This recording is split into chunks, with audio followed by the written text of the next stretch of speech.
CI నాగరాజుని పోలీసులు arrest చేశారండి. అక్కడ నుంచి కోర్టుకు తరలించారు. కోర్టు 14 రోజులు రిమాండ్ విధించింది.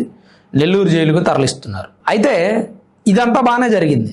మరి సాయికృష్ణ ఏమైపోయాడు? సాయికృష్ణ సిట్ అధికారులు ఏం తేల్చారు?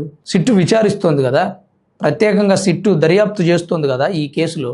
అంటే సిట్ అధికారులు తేల్చింది ఏంటంటే సాయికృష్ణని లాకప్ డెత్ చేసినట్టుగా అనుమానిస్తున్నారు. Custodial torture. ఇతన్ని టార్చర్ చేస్తే, ఇప్పుడు పోలీసులు కొడుతూ ఉంటారండి, కొడుతున్న సందర్భంలో బాడీ ఎంత పెయిన్ భరిస్తుంది?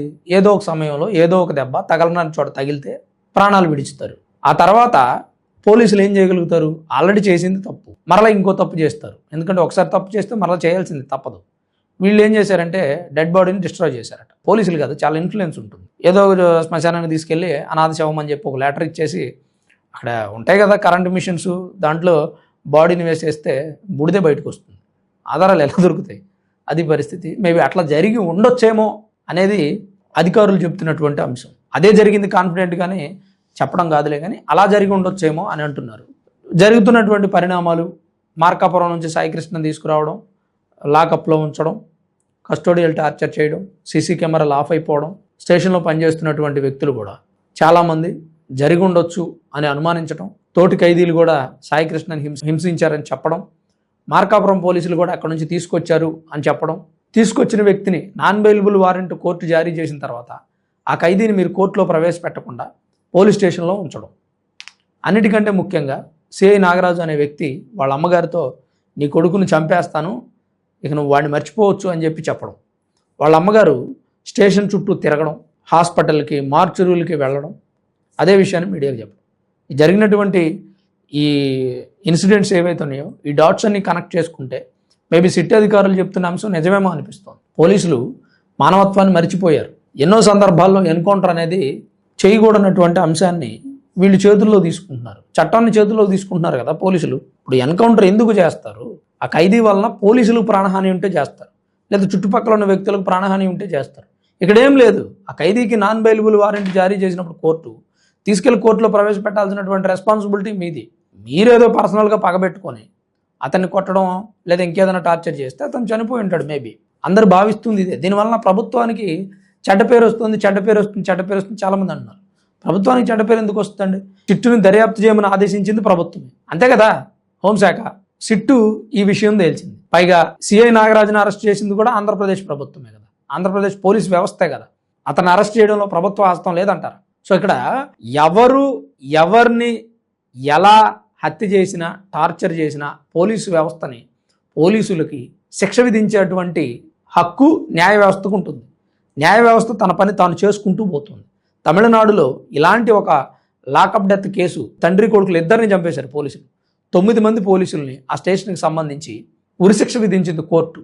అక్కడ మరి తమిళనాడు ప్రభుత్వం ఆ పోలీసులను కాపాడలేకపోయింది. ఇప్పుడు సిఐ నాగరాజు విషయమైనా అంతేనండి. సిఐ నాగరాజు నిజంగా తప్పు చేసి ఉంటే, లాకప్ డెత్ కనుక అతను చేసి ఉంటే, సాయికృష్ణ డెడ్ బాడీని డిస్ట్రాయ్ చేసి ఉంటే సిఐ నాగరాజుకు శిక్ష పడుతుంది. అది మీరు చెప్తానో, నేను చెప్తాను, ముఖ్యమంత్రి చెప్తాను, ఉప ముఖ్యమంత్రి చెప్తాను ఆగదండి.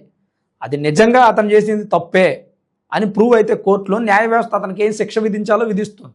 దాని విషయంలో చెప్పడానికి మీరెవరో నేనెవరో, ఎవరో సరిపోము ఆ విషయంలో మాట్లాడడానికి. న్యాయ వ్యవస్థ సాక్ష్యాధారాలు పరిశీలించిన తర్వాత ఖచ్చితంగా సిఐ నాగరాజు శిక్ష విధిస్తుంది. ఇప్పుడు ప్రభుత్వం ఆపుతుందని కొద్ది రోజులు చెప్పారు.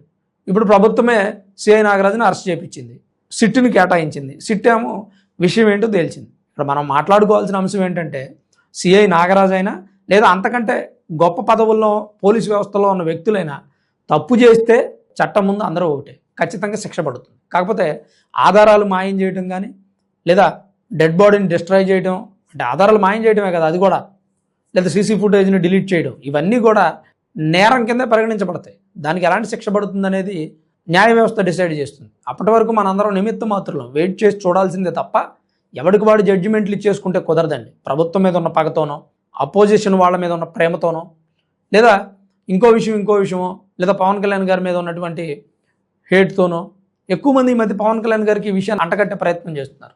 ఆయన చెప్పారు, క్రిమినల్ అయితే పోలీస్ వ్యవస్థ చూసుకుంటుంది, పోలీస్ వ్యవస్థ తప్పు చేస్తే న్యాయ వ్యవస్థ చూసుకుంటుంది. అంతేగాని మధ్యలో మనం అవడం అంటే నా కులం కదా అని చెప్పి క్రిమినల్ని సపోర్ట్ చేయమంటావా? లేదా పోలీస్ డిపార్ట్మెంటు ప్రస్తుతం గవర్నమెంట్ 100 అని పోలీస్ తప్పు చేసినా సపోర్ట్ చేయమంటావా? అంతే కదా పాయింట్. అది ఇప్పుడు ఎవడో తప్పు చేస్తే ప్రభుత్వం వాడిని సపోర్ట్ చేయదు. క్రిమినల్ తప్పు చేస్తే పోలీస్ వ్యవస్థ చూస్తుంది, పోలీస్ వ్యవస్థ తప్పు చేస్తే న్యాయ వ్యవస్థ చూస్తుంది. అది ఇక్కడ జరిగేటువంటి పాయింట్. ఎవరైనా చట్టం ముందు ఒకటే. మరి ఈ సిఐ నాగరాజు విషయం కోర్టులో మరలా వాయిదాకు వచ్చినప్పుడు తప్ప తెలియదు. ప్రస్తుతం సిఐ నాగరాజు ఎక్కడా నోరు విప్పడం లేదు. మీడియా వాళ్ళు పదే పదే వెంటబడి అడిగినా కానీ ఆయన ఒక్క మొక్క కూడా సమాధానం చెప్పలేదు. ఇది సిఐ నాగరాజు పరిస్థితి. 99% సాయి కృష్ణని లాకప్ డెత్ చేసి డెడ్ బాడీని డిస్ట్రాయ్ చేశారని అందరూ భావిస్తున్నారు. దీని మీద మీ అభిప్రాయం ఏంటి, మీరేమనుకుంటున్నారు అనేది తప్పకుండా కామెంట్ రూపంలో రాయండి. Thanks for watching this video. This is Ram signing off Sanma studios.